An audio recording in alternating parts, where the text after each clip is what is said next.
Olá, gente, boa noite. Vocês estão me escutando bem? E aí, me contem como é que vocês estão. Boa noite, professora. Estamos te escutando, sim. Oi, Naide. Boa noite. Oh, boa Ligo já noite. a câmera. Ligo já a câmera. Ah, muito bem.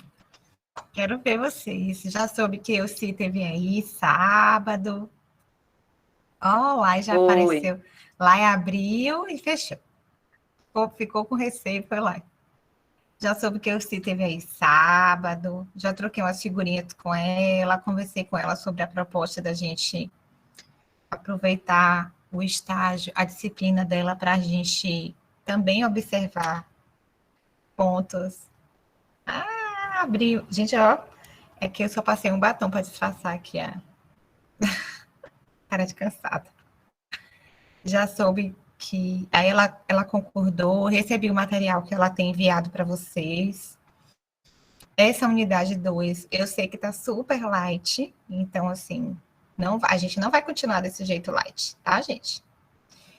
E eu quero muito que a gente retome algumas coisas, algumas orientações. Então, eu vou fazer o seguinte: já são 7h05, a gente já tem uma parte da turma aqui. Eu sei que essa aula geralmente é gravada, a Mauri grava, né? O pessoal do Polo grava a aula para vocês. Não posso falar no microfone.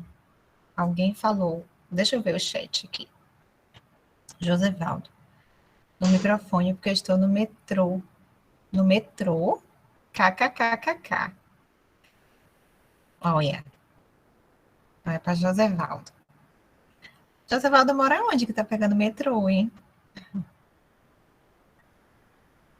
Me contem. Tá aí, professor, em Salvador, tá morando aí agora. Ah, menino, tá chique, morando na capital. Brinque. Gente, nunca peguei o metrô de Salvador. Não sei nem como é que funciona. Vou pegar um dia, eu vou para Salvador só para passear de metrô. Gravar um vídeo. Ai, acho tão eficiente o metrô. Uma pena que aqui na minha cidade não tem. Então vamos lá, gente. Eu vou começar. Vou apresentar os slides, vou explicar para vocês tudo que eu planejei para hoje. Não pretendo que a gente se estenda muito para não ficar cansativa a nossa aula. Deixa eu apresentar aqui a tela.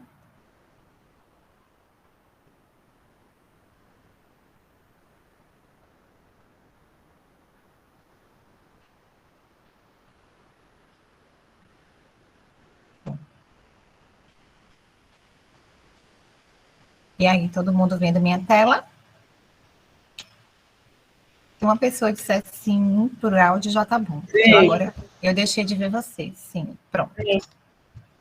Então, a gente chega na unidade 2 da disciplina.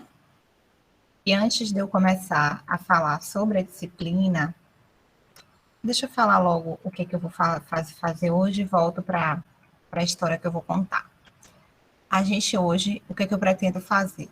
Eu pretendo hoje apresentar para vocês sobre o ensino de história na escola, discutir um pouco as questões que a gente já leu e estudou na unidade 1, que a gente vai retomar para a unidade 2, pensando aí o roteiro da entrevista que vocês estão elaborando em grupo e que a gente precisa escolher as perguntas, né?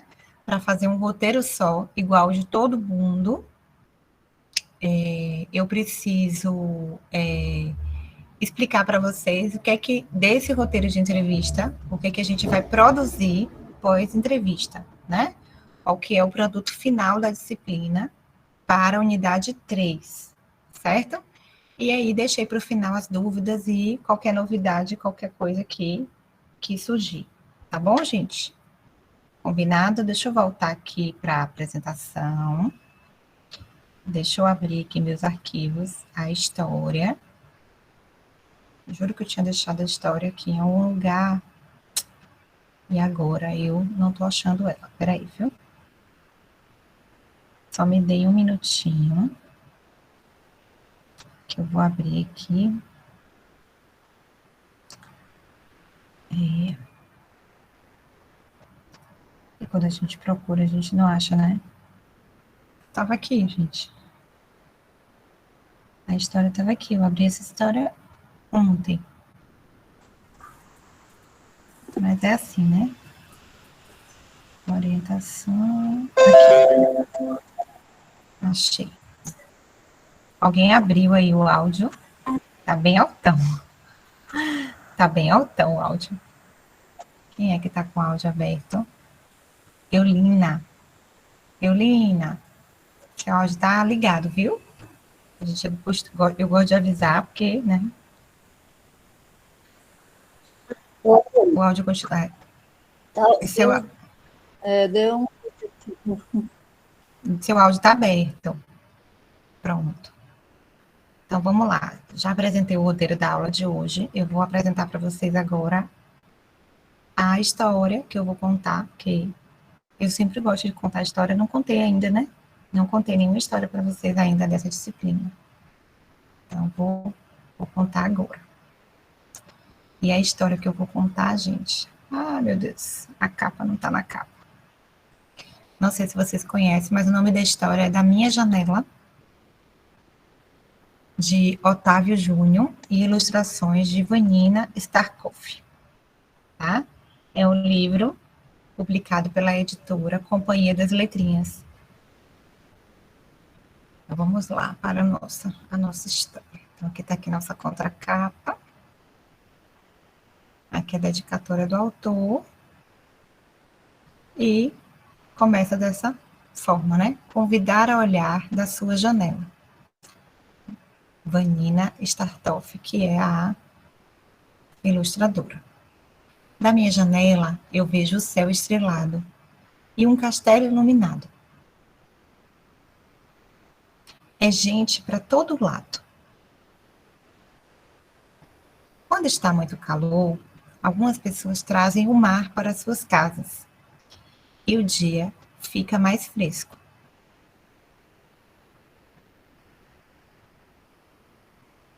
Ao cair da noite, vejo muitas luzes e vagalumes que iluminam caminhos escuros.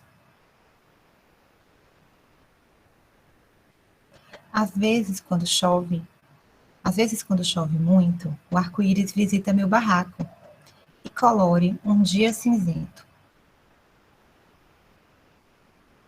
Quero descobrir onde está o final do arco-íris, não por causa do tesouro. Quero decifrar um mistério que vale muito mais que ouro. Da minha janela, converso com meus amigos, conversa que vira brincadeira. A nossa brincadeira preferida é microfone sem fio, que vira funk, que vira rima e se transforma em poesia. Deixa eu ver se eu amplio um pouco mais para vocês verem as imagens. Da minha janela, escuto sons que me deixam muito triste. Às vezes não posso ir para a escola, nem jogar bola lá fora.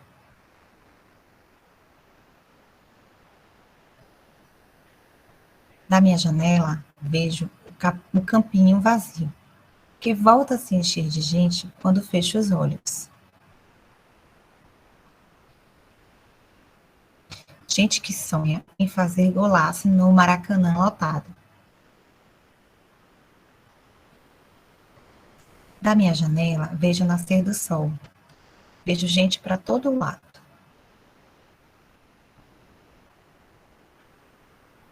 Gente remendando o telhado, que estava quebrado por causa da chuva. Gente indo em busca do seu tesouro. Gente com livros nas mãos, a caminho da escola. Da minha janela, vejo minha favela.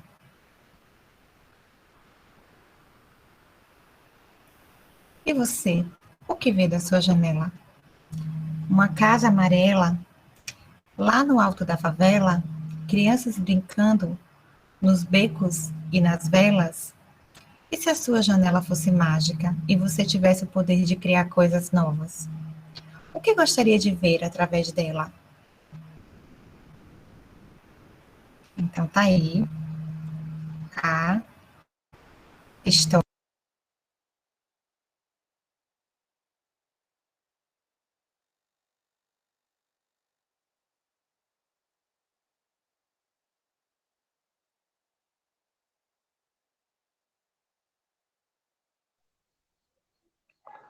A professora saiu e nem percebeu. Oi, gente. Voltou. Cheguei. Ai, eu fui fechar a apresentação e fechei áudio, fechei vídeo. Então, conheciam essa história da minha janela? Como que é? Otávio, esqueci o nome do autor, gente. Otávio Júnior. Ele é um escritor, morador de uma favela do Rio de Janeiro. E essa história dele ganhou várias premiações, porque ela representa uma realidade, que é a nossa realidade, né? É uma história que quando a gente começa a ler, pelas palavras a gente já identifica de que lugar é que ele está falando. E pelas imagens também, pelas ilustrações, a gente consegue identificar que é o Rio de Janeiro. Mas a gente pode também identificar semelhanças em qualquer outra comunidade, em qualquer outra comunidade popular, né, no Brasil, porque todas se assemelham nessa estrutura e nessa organização social. Então, eu gosto muito dessa história, porque ela representa uma realidade de muitas das nossas crianças das escolas. E convidar a olhar pela janela é convidar a olhar para a diversidade que a gente encontra na escola. E quando eu escolho essa história, eu penso muito no papel da gente como professor e dentro desse processo que a gente se insere, que é a escola, que é o ensino, que é a educação. A gente se insere na realidade de muitas crianças. E as nossas crianças vivem as suas histórias no lugar onde elas moram, né? E com características e vivências diferentes.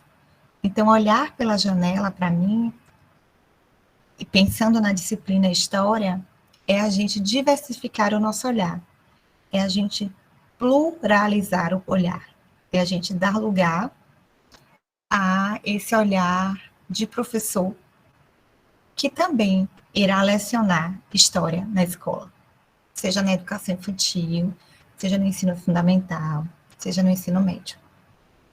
Então, a gente está estudando o ensino da história, a metodologia, né? Como que se ensina história, qual que é a história do ensino de história. E eu escolhi essa história linda. Inclusive, na próxima aula, eu vou contar outra. Já até guardei aqui a outra que eu quero contar para vocês. Eu parei de partilhar, né, gente? Deixa eu voltar para os meus slides. Então, aqui... Vocês estão vendo minha tela? Estão, né? Tá todo mundo vendo, né? Ok? Só uma pessoa fala sim. Não, estamos vendo. Pronto. Formação de tudo. Pronto. Então, gente, se formar como leitor também é uma obrigação nossa de professor, né?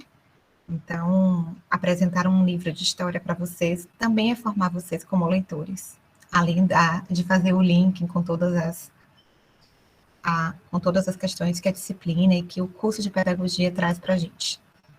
E aí a pergunta, né? Quantas coisas incríveis podemos descobrir quando abrimos uma janela e prestamos um pouco de atenção ao mundo que nos cerca? O narrador deste livro narra cada coisa, pessoa e animal que vê da sua janela em uma favela do Rio de Janeiro. Dela ele vê cores, traços, gestos, objetos e bichos, cujas vidas podem ser parecidas ou diferentes da sua, mas com certeza tem algo a ensinar. Com uma narrativa sensível e ilustrações cheias de vida e movimento.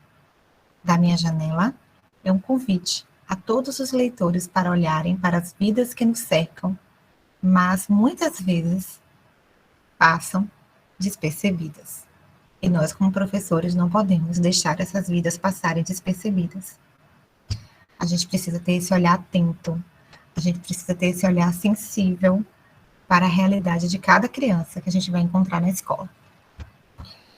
Eu nem vou resumir, nem vou diminuir para a criança, mas de cada ser humano, né? Porque a gente tem todo um processo de diversidade do porteiro, né? Da pessoa que limpa o chão, que lava o banheiro, da pessoa que gere a escola. Então, quando vocês se inserirem agora no processo de estágio, cheguem com esse olhar cuidadoso. Cheguem com o olhar de quem veio para ajudar, de quem veio para aprender, de quem veio contribuir. E não de quem está ali com olhar de julgamento, né? De quem está ali procurando erros, procurando equívocos. A gente não vai chegar desse jeito na escola. A gente vai chegar com um olhar sensível, logicamente, e a gente precisa direcionar o nosso olhar, né? No meu caso, na disciplina que a gente está estudando agora, vamos direcionar o nosso olhar para o ensino de história e tudo aquilo que se insere dentro do ensino de história. Então, vamos lá. Eu já falei sobre o roteiro da aula de hoje, e aí eu vou falar com vocês um pouco sobre o que ensinar em história, né? Chegamos na escola, e agora o que é que a gente ensina? Me formei no curso de pedagogia, preciso ensinar história, e como é que eu ensino história? Então, gente, antes da gente pensar, a gente tem que, antes da gente entrar nessas questões específicas, curriculares, os conteúdos de história na escola, a gente precisa pensar que o ensino de história ele foi permeado por escolhas políticas. Então, pensar no ensino de história hoje na escola é ter um posicionamento político. Então, se a gente pensar que após a proclamação da República, em 89, é que se começa uma construção, né, de uma identidade, é que a história vai tomando um caminho, porque a partir daí, né, em que a gente tem uma escolha sobre esses conteúdos que eram ensinados para as crianças na escola. Então, existia aí uma influência política do que se ensinar na escola. E até hoje, né, a gente tem. Então, se a gente for pensar nessa história do Brasil, a gente vai perceber que poucas mudanças foram acontecendo sobre o que ensinar e como ensinar, né? E muitas dessas escolhas, elas vão sendo influenciadas pelas visões do poder naquele período. Então, se a gente for pensar, na época da ditadura militar, tinham assuntos que eram proibidos a serem ensinados nas escolas, nas faculdades. Então, naquele período, naquela história do nosso país, o ensino de história estava a serviço de quem estava no poder. Então, a gente precisa sempre pensar, quando a gente é professor, as escolhas dos conteúdos também passam por nós. Hoje, a gente consegue ter uma liberdade de escolha, eu vou colocar entre aspas, né? Porque depende muito da escola que você está ensinando, depende muito se é uma escola pública, se é uma escola privada, se é um currículo fechado, se é um currículo aberto. Tem uma série de influências, mas existe ainda uma liberdade que a gente tem como professor na escola, dentro da sala de aula, quem estar ali fazendo a escolha daquele assunto e como conversar com os alunos sobre aquele assunto sou eu. E a metodologia que eu vou ensinar, né? Então, eu pergunto para vocês, e aí? Você é professor e professora? Como você pretende ensinar história, né? Como é que você vai... Quais escolhas você vai fazer? Então, eu pergunto isso para vocês. E aí, a gente estudou um pouco sobre alguns conteúdos sobre a metodologia e ensino de história nas escolas, na unidade 1. Espero que vocês tenham lido o texto. Espero que todos tenham lido os textos, tenham feito o resumo, tenham produzido lá o parágrafo e o texto, né, completo. E Quando eu pergunto isso para vocês, eu quero que vocês pensem que história é uma disciplina passível de múltiplas abordagens. Então, que até pouco tempo elas não estavam em sala de aula, mas que hoje elas devem ser vistas com destaque. Então, a gente precisa pensar que essa relação passado e presente, né, em que nós temos os fatos e os contrafatos e argumentos, tudo vai depender do olhar em que o olhar que a gente vai escolher lançar sobre eles. Então, eu posso ensinar, por exemplo, a gente não estou vendo vocês, eu fico desesperada, vou olhar para vocês agora. Não tem ninguém também, tá todo mundo fechado, né? Eu posso, por exemplo, ensinar a história do Brasil numa perspectiva totalmente romântica e equivocada daquelas que nos foi lecionado. A Naide me salvou aqui. Então, por exemplo, eu posso chegar na sala de aula, lá no ensino fundamental, e dizer assim, olha, gente, os portugueses estavam passeando, eles queriam muito, eles eram aventureiros, né? E aí eles se decidiram avançar por outras terras e chegaram no Brasil como uma surpresa, né? Nem era esperado, nem foi planejado. E chegou aqui, eles ficaram encantados com a beleza do Brasil, fizeram amizade com os índios, conviveram ali harmonicamente, né? Então eu posso contar essa história. Eu não posso? Posso. É uma escolha que eu faço. Inclusive, foi assim que me foi contada a história, quando eu era criança, né? Então, assim, quando eu descobri que, na verdade, os índios foram massacrados, que muitos índios foram assassinados, que muitas índias foram violentadas sexualmente, que a cultura dos índios ela foi negada e que foi imposta a cultura portuguesa, europeia, principalmente religiosa, e que os índios foram feitos de escravos. Eu fiquei arrasada, falei, meu Deus, é verdade isso? Foi assim que aconteceu, né? Então, gente, é isso que eu quero que vocês pensem. E eu estou dando um exemplo muito simples, né? Descobrimento do Brasil. Mas eu poderia dar um exemplo sobre aquilo que está acontecendo atualmente, né? Então, nós temos muitas questões que aconteceram. A gente pode discutir, por exemplo, com os nossos alunos, a pandemia. Como que foi a pandemia no Brasil? Quais foram as escolhas políticas que os nossos representantes tomaram? O que é que vocês, alunos, pensam sobre isso? Se vocês estivessem como líder naquele momento, vocês teriam tomado aquela posição? Vocês acham que essa posição foi a melhor? Será que houve influência política sobre as atitudes das pessoas com relação a usar máscara e não usar máscara? Tomar vacina e não tomar vacina? Então, gente, ensinar história é se posicionar, é problematizar conteúdos, por mais que você não concorde com eles. Você não precisa dizer ali a sua religião, a sua crença. Não. Naquele momento da sala de aula, você é plural, né? Você é plural. E os alunos em período de eleição adoram saber, né? Professor, em quem você vai votar? Eles adoram. Esse ano, então. E aí eu gosto muito de dizer e de fazer com eles debates, conversas. Vamos fazer pesquisa, gente? Vamos descobrir quais são as propostas. Vamos pensar. Vamos conversar com as pessoas na rua. Vamos fazer um levantamento para a gente saber o que é que as pessoas estão pensando, como que a gente se posiciona, quais são os pontos importantes que a gente precisa avaliar quando a gente faz essa escolha de ir a uma urna eletrônica e votar, né? Qual é o papel mesmo de um presidente? Qual é o papel, qual é a função de um vereador? O que ele faz? O que o deputado faz?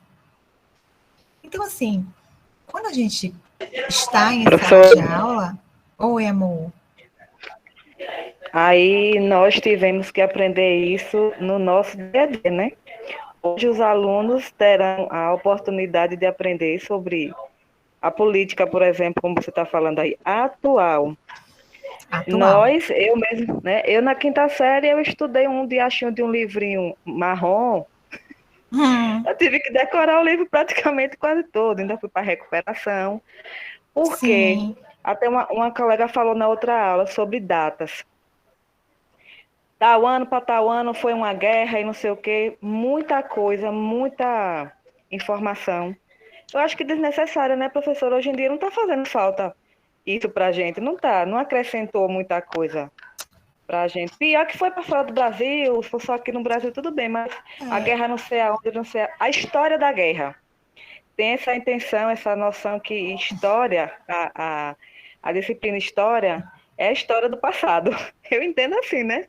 Eu entendi assim quando eu estudei. claro. Assim, logicamente, Nádia, que a gente tem um currículo a seguir. Temos conteúdos a serem lecionados. Então, a gente precisa seguir um roteiro, minimamente, mas o posicionamento e as escolhas daquilo que eu vou e como que eu vou, na verdade, não é o quê, mas é como. Como que eu vou ensinar, né? Como que eu vou discutir com os meus alunos o que foi a Guerra Fria, o que foi a Primeira Guerra Mundial, né? Como que foi o nazismo? O que a gente pode pensar hoje como o que os judeus sofreram? Será que a gente pode comparar o preconceito sofrido pelos judeus como o preconceito que o negro, a pessoa preta, cor de pele preta, né, sofre no dia a dia?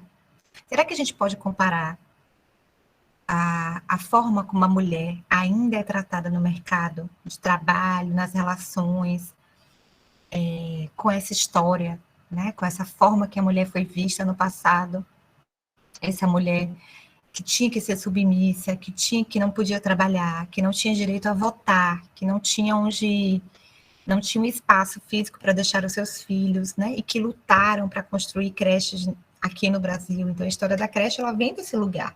É uma luta feminina, é uma luta de trabalhadoras femininas para ser construído um lugar para deixar a criança para que ela pudesse trabalhar, porque só o homem trabalhava. Então, como que eu vou lecionar isso para os meus alunos? De que forma eu vou lecionar isso para os meus alunos? Aí eu vou voltar aqui, e foi muito boa a sua participação, porque a gente vai falar sobre isso. Eu vou voltar aqui para os slides. E aqui tem assim, ó, gente. Ensinar em história, né? Se a gente for parar para pensar, e isso vai muito dentro do que Nádia disse, que apenas em 1837, que o Colégio Dom Pedro II, no Rio de Janeiro, instituiu a história como disciplina obrigatória e autônoma. Então, antes disso, a gente tinha ainda a influência dos jesuítas sobre o ensino de história nas escolas, né? E a metodologia utilizada naquela época era a metodologia tradicional. Os alunos tinham que decorar, e o que a colega disse para vocês, datas e decorar fatos. Não importa se você, qual que é a opinião, como é que era, não. Não tinha reflexão sobre o conteúdo. Você decora a data, você decora o fato, pronto. É esse o conteúdo. Refletir, fazer o aluno pensar, questionar a realidade, questionar o passado, não. Isso não era autorizado. Aí o que foi que eu fiz? Eu vou passar esses slides para vocês depois. A aula vai ficar gravada, mas ainda assim eu vou passar o material. E eu fiz uma linha do tempo. Na verdade, não fui eu que fiz, tá? Eu pesquisei de um autor e esse autor vai fazendo a linha do tempo. Então ele vai dizer assim, olha, em 1549 os jesuítas chegaram ao Brasil e fundam as primeiras escolas, né? Então a história do Brasil se funda junto à história da disciplina História. Porque os primeiros textos históricos eram textos bíblicos. Então, o que se ensinava nesse período? Textos bíblicos. Por quê? Porque os jesuítas vinham com a missão da Igreja Católica. Ensinar a ler e a escrever a partir de uma religião, né? Então, eles negaram a religião dos indígenas para nos forçar, no caso, como brasileiros, né, gente? A aprender da forma como eles estavam ali como missão. Então, em 1837, o Colégio Pedro II do Rio de Janeiro, que eu acabei de contar para vocês, inclui como disciplina obrigatória. Em 1870, acontece o quê? Uma diminuição da influência política da igreja sobre as questões de Estado, e aí os temas que têm como base as ideias bíblicas, elas são tiradas do currículo. Vocês estão vendo que é tudo muito recente, né? Então, em 1920, é quando as escolas abertas por operários anarquistas tentam implantar a ótica das lutas sociais para entender a história. Porque naquela época, naquele período, a gente tem que pensar que o Brasil estava passando por um processo de negação aos direitos trabalhistas, né? Então, eles precisavam se fortalecer enquanto grupo social. E isso a gente só consegue a partir da educação, né? Então, em 1934, é criado o primeiro curso superior de História na USP, na Universidade de São Paulo, e aí daí vai nascer, né, uma visão tradicionalista, reforçando a sucessão de fatos como a linha mestra. Então, esse ensino tradicionalzinho de história tem um porquê. Em 1957, aí nós temos Delgado Carvalho vai publicar a obra Introdução Metodológica aos Estudos Sociais. Lembre-se que a disciplina História estava atrelada à geografia. Então, minha mãe, inclusive, é formada em Estudos Sociais na universidade. A licenciatura dela é em Estudos Sociais.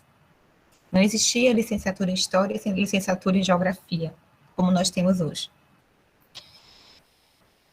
Em 1971, a História e a Geografia deixam de existir separadamente. No lugar delas é criada a disciplina de Estudos Sociais, empobrecendo, deixa eu botar aqui, os conteúdos escolares e, ao mesmo tempo, a licenciatura na área. Em 76, a gente tem a interferência do Ministério da Educação, né? Ele vai dizer que os professores precisam ser formados na área para lecionar esses assuntos, e aí abre as portas para os graduados de História. Em 1986, a Secretaria do Estado do Município de São Paulo, ela vai propor o ensino por eixos temáticos, e aí uma proposta que ainda não se efetiva, mas vira uma referência de elaboração para os parâmetros curriculares nacionais, que já foram superados pela Base Nacional Comum Curricular, publicado em 2018.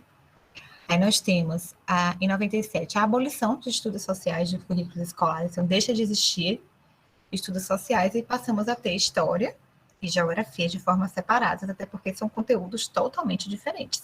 Eles são conectados, mas eles se separam em alguma medida. E aí, só em 98 é que a gente vai ter a publicação dos PCNs, que são os parâmetros curriculares nacionais. Se vocês não viram, façam o favor de ler. É um documento disponível na internet, é um documento gratuito. Ele foi um documento muito importante para a educação, até hoje. Então, nós temos os parâmetros curriculares para a educação infantil, para o ensino fundamental, para o ensino médio, para a educação de jovens e adultos, certo? Então, não deixem de ler os parâmetros. Lê mesmo, pegar o parâmetro, olhar, folhear. E aí eu coloquei aqui, que eu não vou entrar nas diretrizes nem na base, né? Mas coloquei aqui para fechar a nossa linha do tempo, o Conselho Nacional de Educação, que vai determinar que a história e a cultura afro-brasileira sejam abordadas em todas as escolas. Aí vocês precisam me lembrar da lei que obriga o ensino da cultura afro-brasileira. Ai, Elisa, você está dizendo que a gente precisa ensinar, que é obrigatório, que essa lei é um absurdo. Eu ouvi muito isso. Que a gente tem que ensinar a cultura africana nas escolas, que a gente precisa falar do candomblé. O candomblé é uma religião africana. E é mais uma religião que existe no nosso país. E se ela existe, e se tem crianças na escola que seguem essa religião e que acreditam nela, a gente precisa respeitar e falar sobre ela, sim, independente da minha religião como professora. Então, a gente precisa respeitar a diversidade cultural, religiosa, econômica, enfim.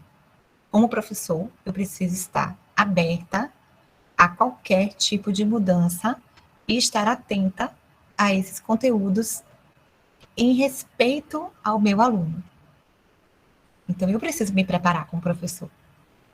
Eu preciso estudar sobre, eu preciso saber falar sobre o assunto. E se eu ainda não sei falar sobre o assunto, ai, professora, Maria está dizendo que não quer que chame ela mais de Maria, que quer que chame ela de João. Tá, eu ainda não sei nada sobre essa sexualidade, eu não sei lidar com as questões que envolvem gênero e sexualidade. Gente, a gente vai conversar sobre esse assunto em outro momento. Nós podemos pesquisar, como professora, eu vou estudar sobre isso, e a gente pode conversar sobre isso, inclusive é algo que é um motivo, né? É algo que nós temos aí, um processo histórico de lutas. Isso não significa que eu estou defendendo ninguém, que eu estou respeitando as diferenças. E elas existem, e eu não posso fazer de conta que elas não existem na minha sala de aula. Afinal de contas, eu estou lidando com quantas vidas? 20, 30 pessoas, cada uma de uma casa diferente, de uma história diferente, com convivências diferentes. Então, o ensino de história, ele nos exige essa postura, uma postura de quem é um professor pesquisador, e de que não é um professor tradicional, né? Não é um professor que vai, por exemplo, focar em memorizar fatos, como a colega falou para a gente, né? Isso é uma metodologia, lá do século XIX. Memorizar os fatos em ordem cronológica, tendo como referência a construção dos estados-nação. Imagina! Estratégias de ensino, aulas expositivas, o livro didático que a colega falou aí do livro marrom, ela lembra até a cor do livro, traumatizou tanto que ela lembra até a cor do livro. Então, a disciplina era decoreba, ou seja, o aluno tinha que memorizar os fatos e os nomes. Pronto, memorizou, passou na prova. Nós temos uma metodologia anarquista que vai surgir depois da Revolução Francesa, da Comuna de Paris, na Europa. Você vê como a gente é influenciado, né? E da proclamação da República no Brasil. Foi introduzida em algumas escolas brasileiras nos anos 20. Tem um foco aí de conhecer o movimento histórico pelas lutas sociais, desconstruindo a visão política e romantizada, como estratégia de ensino, visitas a museus para fazer pesquisas e estimular a reflexão crítica. Temos a metodologia moderna, baseada nas teorias cognitivas de Piaget e Vygotsky, aquela em que a gente respeita, né, as diversidades sociais, econômicas, políticas e culturais. A ideia é a gente construir uma visão crítica desse aluno, fazer com que eles percebam a verdadeira história, né? Mas não como uma única história, não como uma única verdade, porque cada pessoa vai ter o seu ponto de vista. Se os indígenas contarem a história, eles vão contar a partir do ponto de vista deles. Se os portugueses contarem a história, eles vão contar do ponto de vista deles. Se os africanos contarem a história, eles vão contar do ponto de vista deles. O que cabe a gente, como professor? Ensinar os pontos de vista para os alunos, para que eles formem a opinião crítica deles, para que eles tenham um posicionamento. Não dizer para eles, a verdade única é essa. É isso aqui. Acabou. Não estuda mais nada. Então, gente, a ideia dessa metodologia é a gente pensar em eixos temáticos, em consultar diversas fontes, afinal de contas, os autores também se posicionam, né? E aí, gente, para a gente seguir pensando, podem me interromper se vocês quiserem, tem uma autora que a gente, inclusive, está na lista de livros que eu coloquei lá é Moodle que chama? No AVA, né? Que é a Cici Bittencourt, que diz o seguinte: o trabalho com a história local deve estar vinculado com a memória familiar do trabalho, da migração das festas, pois a memória é a base da identidade, e é pela memória que se chega à história local. A noção de identidade coloca-se como central para o ensino de história na atualidade, pois é através da constituição das identidades individual, social, ética.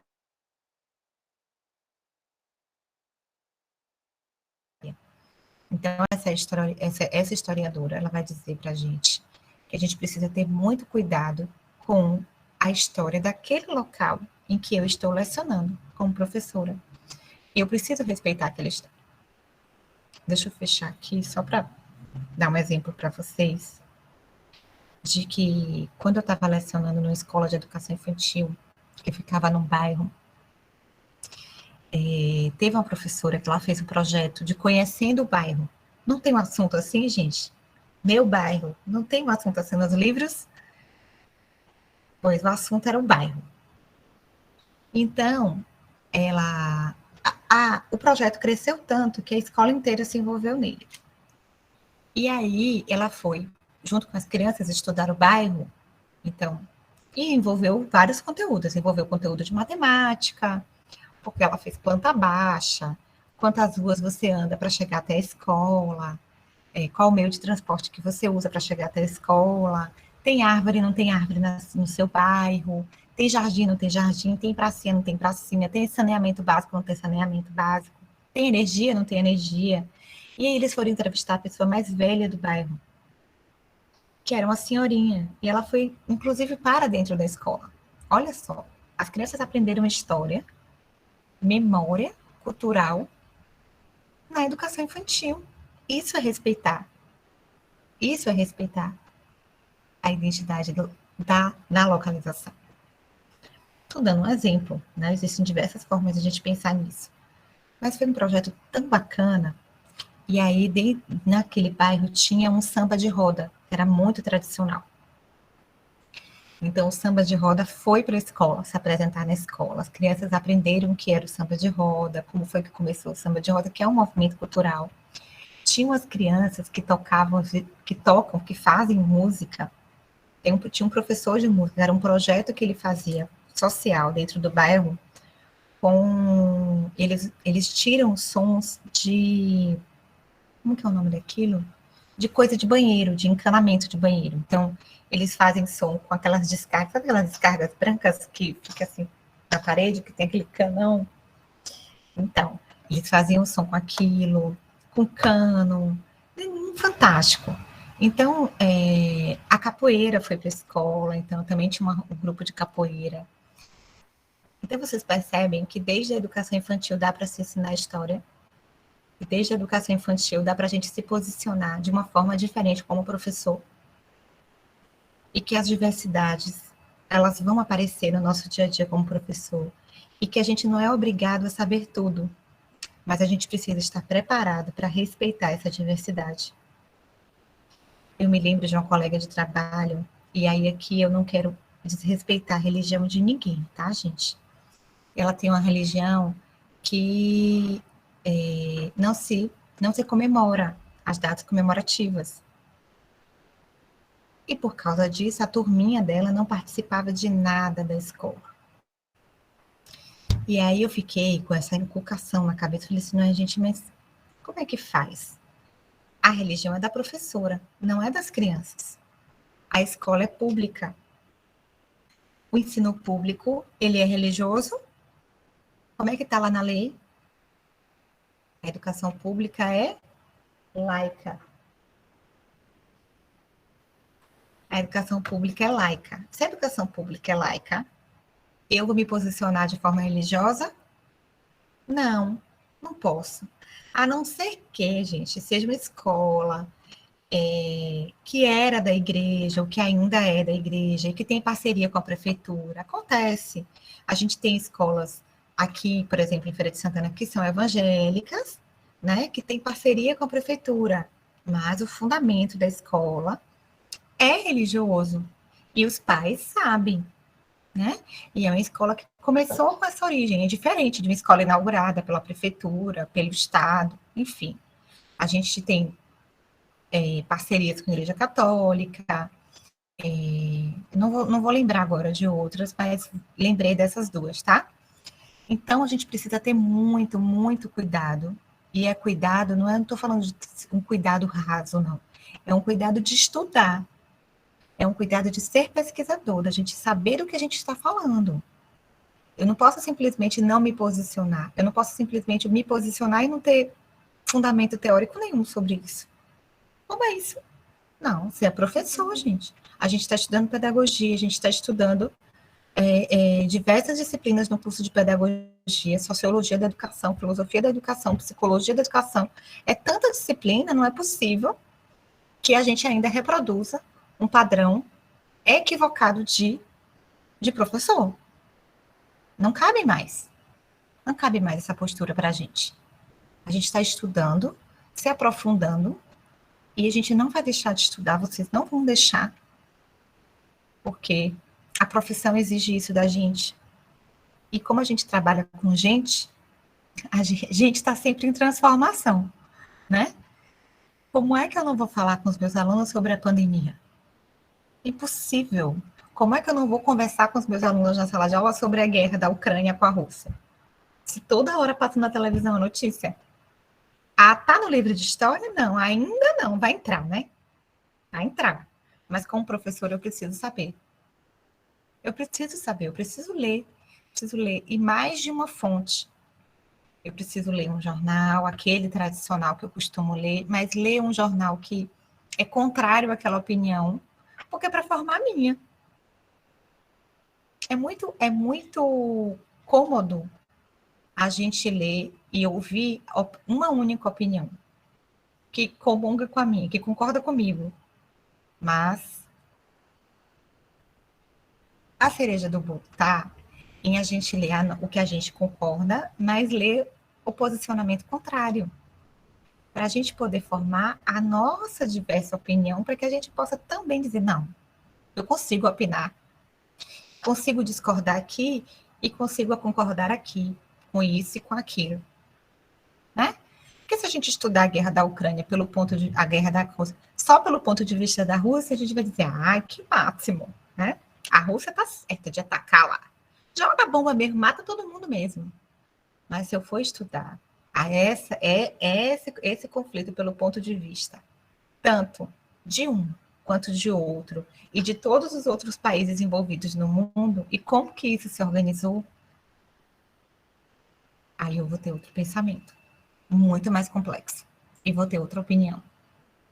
E consigo levar isso para os meus alunos sem influenciar a opinião deles, não diretamente, porque eu tenho diversas fontes para abordar com eles.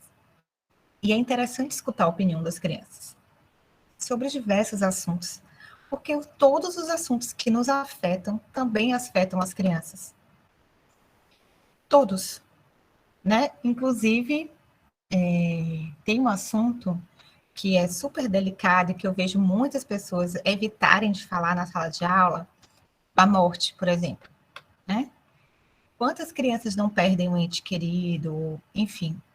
E os professores evitam falar sobre isso, porque não sabe, não tem. Mas a gente tem artigo científico falando sobre isso, a gente tem pesquisa falando sobre isso, a gente tem projetos de professores que já escreveram e já publicaram sobre isso na internet.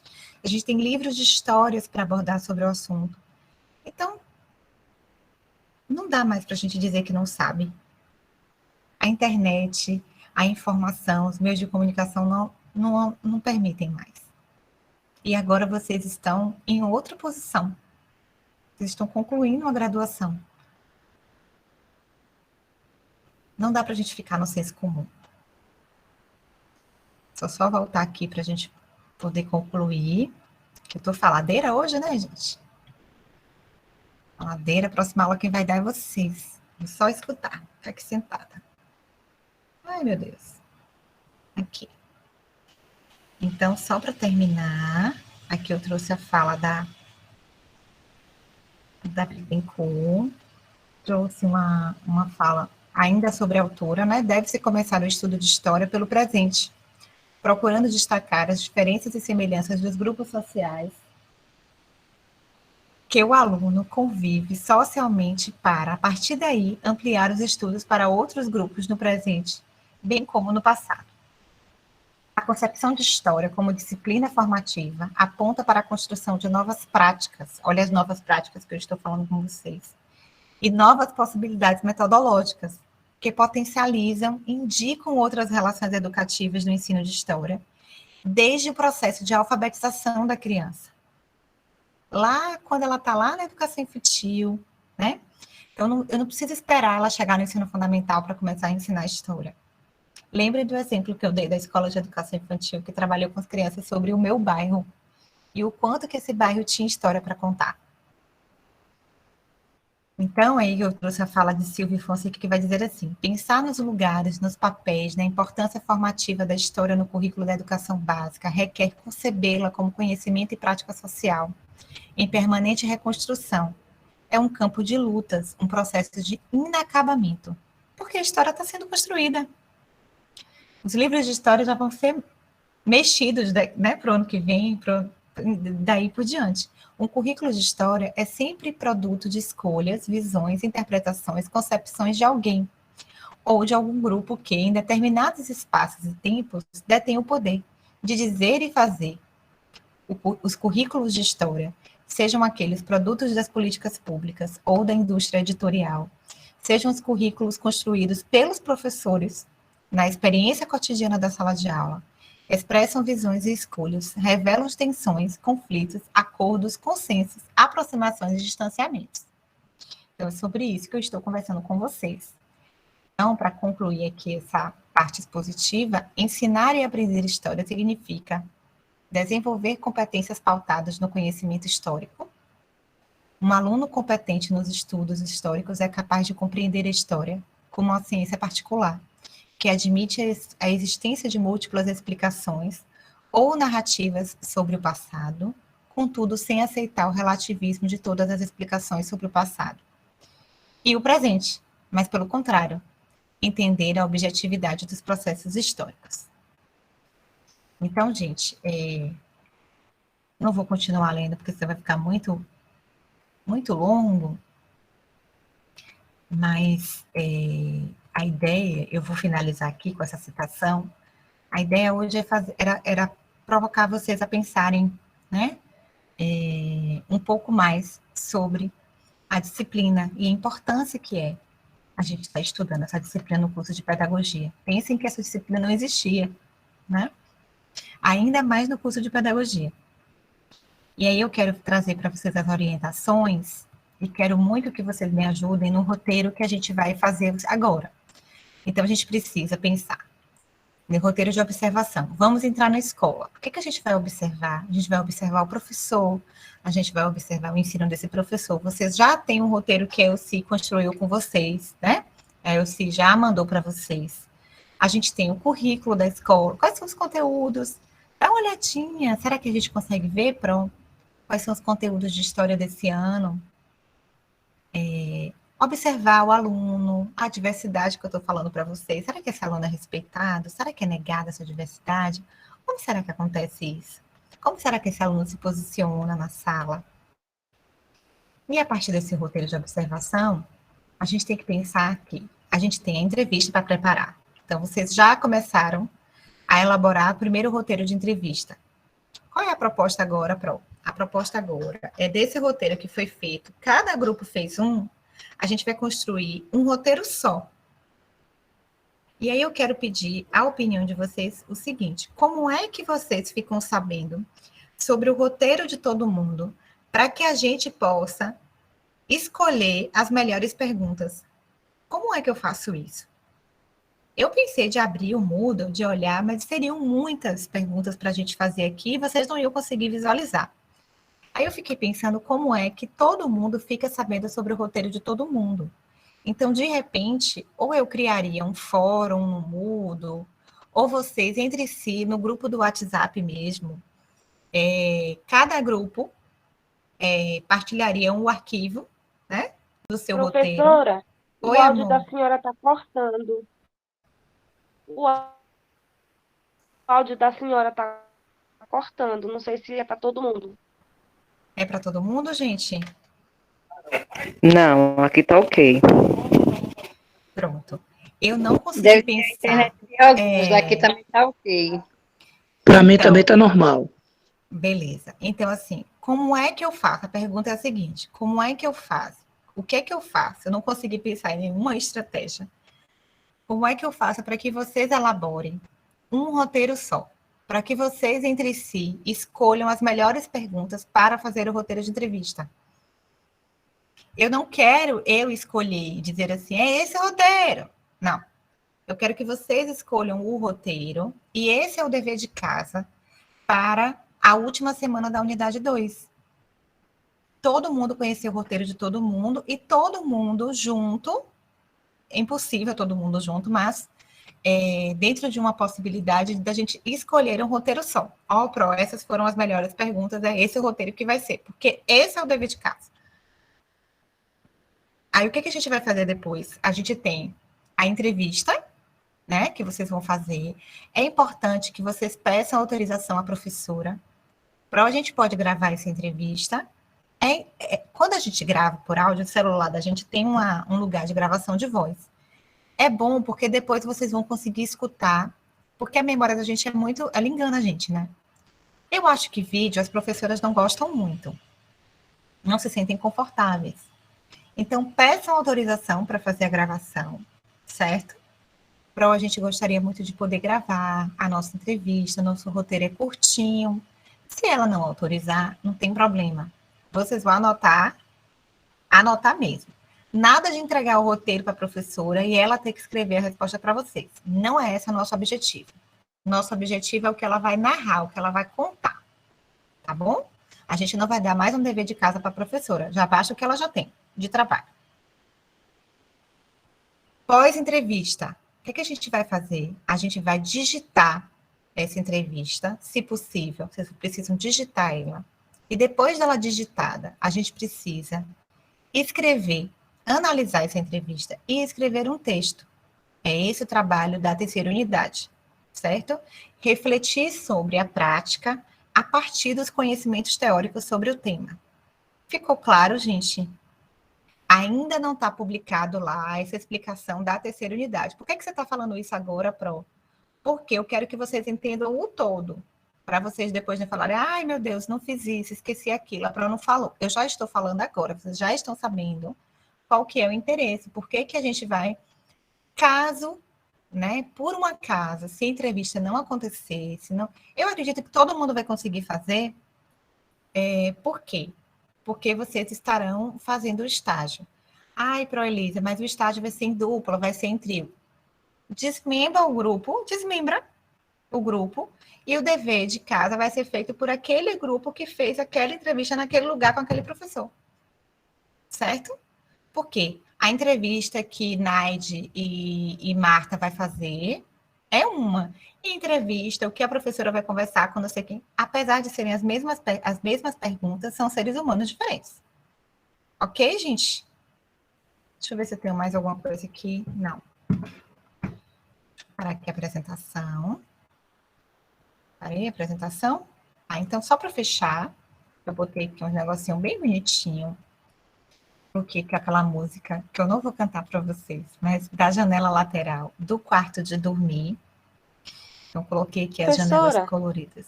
Fale, amor. Professora, eu tenho uma dúvida.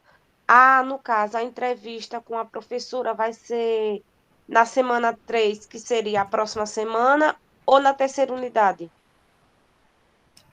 Pergunta de novo, Rosângela. Não, a entrevista com a professora seria na semana 3 da unidade 2 ou na terceira unidade? A gente não vai conseguir fazer a entrevista na semana 2 da unidade 2. A unidade 2 são 3 semanas ou são 2 semanas? São 2 semanas só a unidade 2. Isso. Então, a gente não vai conseguir fazer essa entrevista. Eu acho que a gente não consegue fazer. Eu porque, acho. Assim, olha, aqui os professores ainda estão em greve e a parte do estágio da gente vai ser em agosto. Ah, é? É. Vixe. Vamos ter que pensar, então, no plano B, né, Rosângela? Porque eu não sabia disso. Inclusive, a professora Elci, porque a gente está vendo na parte do estágio. Aí, até agora, a secretária da Educação não passou para a Rita qual é as escolas que tem primeiro e segundo ano. A gente está dependendo disso para poder fazer as entrevistas. E não sabemos nem quando vai ser. Porque ainda hoje o carro anunciou a greve está Rosângela, mantida. o que a gente pode fazer como plano B, já que eu vou ter que pensar no plano B, eu vou precisar de ajuda de todo mundo para pensar no plano B. Se a gente não conseguir ir para a escola no período, porque agosto já terminou a disciplina. E a ideia da disciplina era fazer entrevista, fazer relatório, escrever a entrevista, fazer o relatório e entregar. Seria a última atividade da disciplina, unidade 3. Não conseguindo ir a estágio, não conseguindo ir na escola, o que a gente pode fazer? Será que a gente consegue entrevistar uma professora da rede Será que o grupo lá de Silvio, com Cleane, Cleverton, Giselma, de repente, sei lá, 4, 5 pessoas, né? Vocês já têm o grupo de vocês formadinho. Consegue fazer uma entrevista, até por áudio no celular. Grava um áudio pra gente. Não sei, tá, gente? Ou por vídeo, faz uma ligação de vídeo com a Pro. Uma pessoa se responsabiliza por fazer essa gravação. Ou vocês podem se organizar. É uma possibilidade de pedir para alguém da educação infantil, do ensino fundamental, responder as nossas perguntas sobre o ensino de história. Aí eu quero que Assim, vocês... professora, acho que consegue, que é mais fácil, porque sempre alguém Eu conhece, acho. uma Eu professora acho. que ensina, consegue. Eu acho. Então, assim, eu não quero desistir. O que muda para... É que a gente não vai a campo, é que a gente não vai ver os alunos, a gente não vai ver acontecendo, né?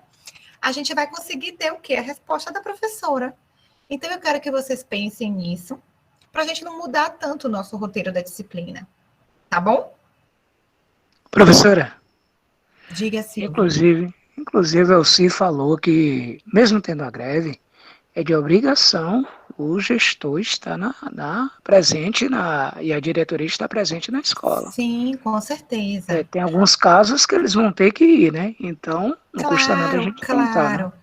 Eu acho que não custa a gente tentar. Lógico que a gente não quer entrevistar o gestor, sabe, Silvio? Não interessa para a gente agora, porque o gestor ele só responderia para a gente sobre a questão curricular. E não é isso que a gente quer saber, né? Não que se a gente não conseguir, vai ser ele mesmo. Mas eu acho que assim, eu acho que é possível. Todo mundo deve conhecer um professor, né? Conversa com jeitinho, fala que vocês são estudantes, que vocês, se vocês quiserem, eu até faço uma carta, mesmo assim, falando sobre a proposta da disciplina, dizer que vocês, né, querem muito, é muito importante escutar a opinião da professora, enfim, né? Eu acho que é possível. Dentro de um grupo, eu acho que seria impossível se eu tivesse que falar isso para vocês assim, cada um vai fazer individual. Aí eu acho que seria impossível, porque a turma tem mais de 70 pessoas. Eu acho que é isso, né, Marta? Marta tá aqui? Não sei. Eu não me lembro quantos alunos tem, não, gente, mas eu lembro que é uma quantidade maior do que 50. Aí, realmente, né, a gente achar 76. 50 professores... 76, obrigada. 76 professores aí, realmente. Mas, se é um grupo com 5, 6 pessoas, e hoje em dia todo mundo usa rede social, todo mundo usa aplicativo, eu acho que a gente precisa ter cuidado com o quê? A gente precisa garantir a esse professor que esse áudio, ou que esse vídeo, ou que essa conversa, ela não vai vazar. Ela é de extremo sigilo. E que a gente vai fazer o quê? A gente vai mudar, inclusive, o nome do professor. A gente não vai utilizar o nome dele, a gente não vai falar quem é, a gente não vai revelar o nome da escola. Todas essas informações que fazem com que a gente identifique aquele profissional, elas vão ser ocultadas. A gente só vai dizer, por exemplo, eu estou entrevistando a Ana Carla da Escola Girassol, professora do primeiro ano. Se Ana Carla me autorizar. Inclusive, eu não queria fazer um pedido de autorização de entrevista, porque vai tornar esse dever de casa muito formal. Mas se vocês acharem que é importante, eu faço. Eu acho que fica muito formal. A professora fica muito receosa. Eu acho que esse acordo oral, dizer assim, olha, tudo bom, Ana Carla? Olha, eu quero te entrevistar, eu tenho algumas perguntas, eu posso te mandar essas perguntas com antecedência para você ler. É para a disciplina da UAB, onde eu estudo, tererê, tarará, tarará. Eu não vou falar o seu nome, não vou falar não sei o quê. Então, assim, prometer e garantir esse sigilo. A ideia não é te expor, a ideia não é te julgar, a ideia não é falar mal do seu ensino. Entendeu, gente? O tanto que a gente invade o outro quando a gente faz uma entrevista, a gente tem que ter muito cuidado, porque isso vira documento e os professores podem ter medo. Então, eu quero combinar com vocês o seguinte. Vocês já vão procurar um profissional para saber se todos os grupos vão conseguir alguém, ok? E vocês vão dar esse retorno para Marta. Marta, grupo tal, grupo 1 conseguiu, grupo 2 conseguiu, grupo 3 conseguiu. Pode ser assim? Já para eu ter certeza quem vai conseguir e quem não vai? Eu acho Pode que sim. todo mundo vai. Pronto. Pronto. Agora me contem como é que a gente vai construir, um roteiro? Como é que a gente, Eulina, não consigo te escutar. Então, porque Digite. eu não falei isso. Esse roteiro terá quantas perguntas? Tem pergunta, tem número exato de perguntas ou... Ótima resposta, ou ótima pergunta. Eu também quero saber. Vocês é que vão definir. Eu acho que as perguntas precisam ser muito bem elaboradas e quanto menos, melhor. A gente não pode Sim. fazer um roteiro gigantão. Porque Porque, aí pelo amor de Deus, né, gente? Ninguém tem paciência. Professora, Diga, Yuri. acho que seria interessante tirar uma pergunta de cada grupo, já que tem vários grupos formados e a gente não Justamente, sabe Yuri, mas como é que faz para a gente tirar uma pergunta de cada grupo? Se você perguntar, por exemplo, se seu grupo perguntar assim, professora, como é que você ensina história? Aí o Dined pergunta, como é que você ensina história? Para a gente escolher uma pergunta de cada grupo, eu não tenho que saber quais são as perguntas de todos os grupos? Para saber se não tem pergunta repetida? Se quais são as melhores perguntas? Como é que a gente faz? Então, gente, Professora, talvez não tinha como a senhora abrir um fórum lá no e a gente AVA, lá no ótima AVA e a gente ideia. colocar, no caso, colocar as perguntas de cada grupo.